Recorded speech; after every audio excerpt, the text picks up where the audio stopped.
अस्सलाम वालेकुम एवरीवन, मैं Ilma Hasan and welcome back to my YouTube channel self study. तो आज मैं आपको बताने वाली हूँ हिंदी ए में जो आपके क्वेश्चंस आने वाले हैं। ये एनसी वेब, रेगुलर और इग्नू सभी के लिए बहुत इम्पॉर्टेंट हैं और सोल वालों के लिए। तो आज हम वो इम्पॉर्टेंट क्वेश्चन करने वाले हैं जो एग्ज़ाम में बहुत बार रिपीटेड हो चुके हैं और हमेशा आते रहे हैं और बहुत ज़्यादा इम्पॉर्टेंट है। तो वो क्या क्या है क्वेश्चन और किस तरह एग्ज़ाम पैटर्न आने वाला है, वो सारी चीज़ें आज इस वीडियो में हम डिस्कस करेंगे। आप इस वीडियो को पूरा देखें और स्किप ना करें ताकि कोई भी आपसे जो है इम्पॉर्टेंट पार्ट मिस ना हो जाए। तो चलिए फिर शुरू कर लेते हैं। तो देखिए, ये है हमारा हिंदी ए सेमेस्टर 4 का क्वेश्चन पेपर जो आज मैं आपके साथ डिस्कस करने वाली हूँ और जो एग्ज़ाम में आ चुका है 8 मई 2023 को रेगुलर वाले स्टूडेंट्स के लिए। तो ये बहुत ही इम्पॉर्टेंट है और हमेशा रिपीट होने वाले क्वेश्चन हैं। तो यही आज मैं आपके साथ डिस्कस करूँगी। अगर मैं क्वेश्चन पेपर की टाइमिंग की बात करूँ तो 3 घंटे का आपको टाइम मिलता है और साथ ही साथ 75 मार्क्स का आपका ये क्वेश्चन पेपर होता है। और क्या इसमें क्वेश्चन आते हैं और किस तरह पूरा जो पैटर्न है वो है, ये देख लेते हैं। सबसे पहले हमारे पास क्वेश्चन आता है नंबर फर्स्ट, जिसमें आपको 100% व्याख्या करनी होती है और आपको इसमें ऑप्शंस दिए होते हैं।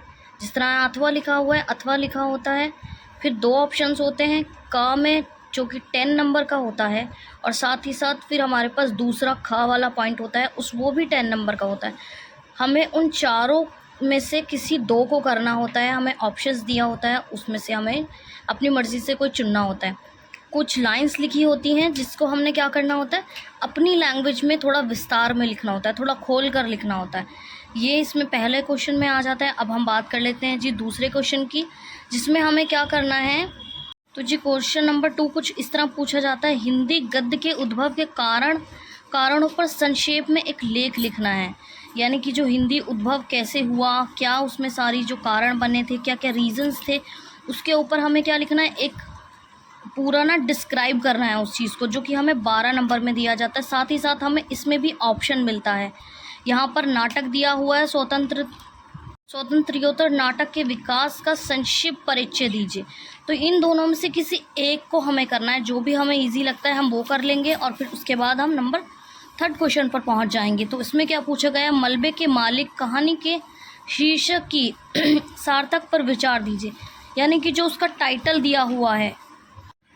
दिया हुआ उसको हमने क्या करना है कि क्या इसमें बताया गया है और क्या इस टाइटल का जो एक मीनिंग निकलता है उसको हमने लिखना है। और यहाँ ये हमें 12 नंबर में दिया जाता है। साथ ही साथ इसके साथ भी ऑप्शन हमें देते हैं।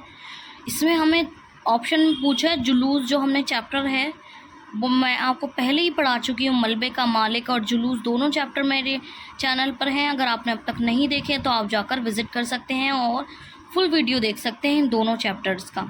तो इसमें कहानी पर सार शब्दों में लिखिए। यह ना जो जुलूस कहानी है उसको अपने यानी सार यानी नॉर्मल लैंग्वेज में हमने लिखना है और बताना है पूरी स्टोरी को कि इसमें क्या होता रहा है, मतलब ये पूरी स्टोरी हमने लिखनी है फिर वहाँ पर। तो आ जाते हैं जी नेक्स्ट क्वेश्चन में, जो कि हमारे पास क्वेश्चन नंबर 4 आता है और इसमें हमें अशोक के फूल पर निबंध के आधार पर अशोक के वृक्ष की विशेषताएं बताएं। जो अशोक के फूल का जो निबंध है उसकी जो अशोक के वृक्ष हैं उसकी हमने विशेषताएं बतानी है, यानी उसकी जो खूबियां हैं उन्हें दर्शाना है। ये भी हमें 12 नंबर में दिया जाता है। तो ये हमें इसी तरह क्वेश्चंस पूछे जाते हैं, साथ ही साथ ऑप्शंस रखे जाते हैं ताकि अगर हमें कोई भी दोनों में से किसी एक को करना होता है, दोनों हमें नहीं करने हैं, दोनों में से किसी एक को करना है जो भी हमें आता है। रहीमन पानी रखिए, निबंध का सार लिखिए।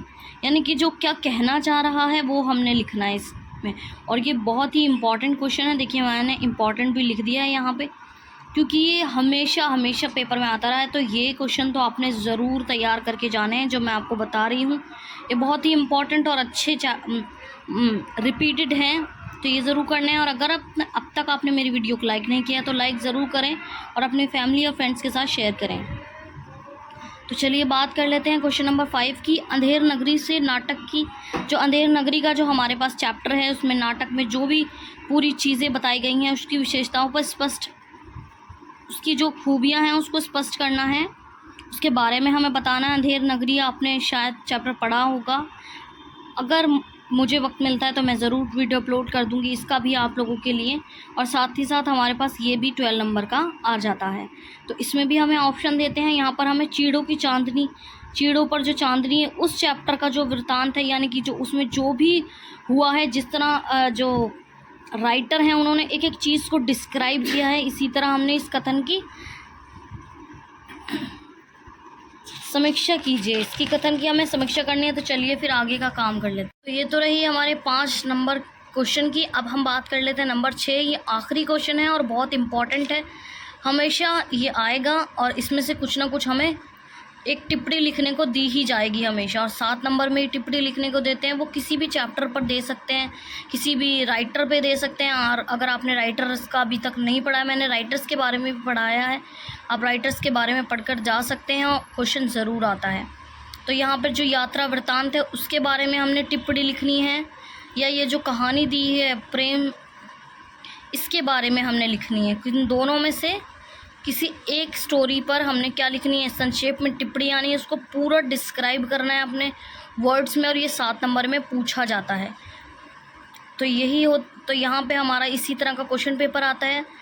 आप तैयारी करके जाएं, मेरे वीडियोस को देखें अगर आपने अब तक नहीं देखा है, और चैनल को सब्सक्राइब करना बिल्कुल ना भूलें। तो इम्पॉर्टेंट क्वेश्चन तैयार करें और बेहतरीन पेपर दें। Good luck, thank you for watching.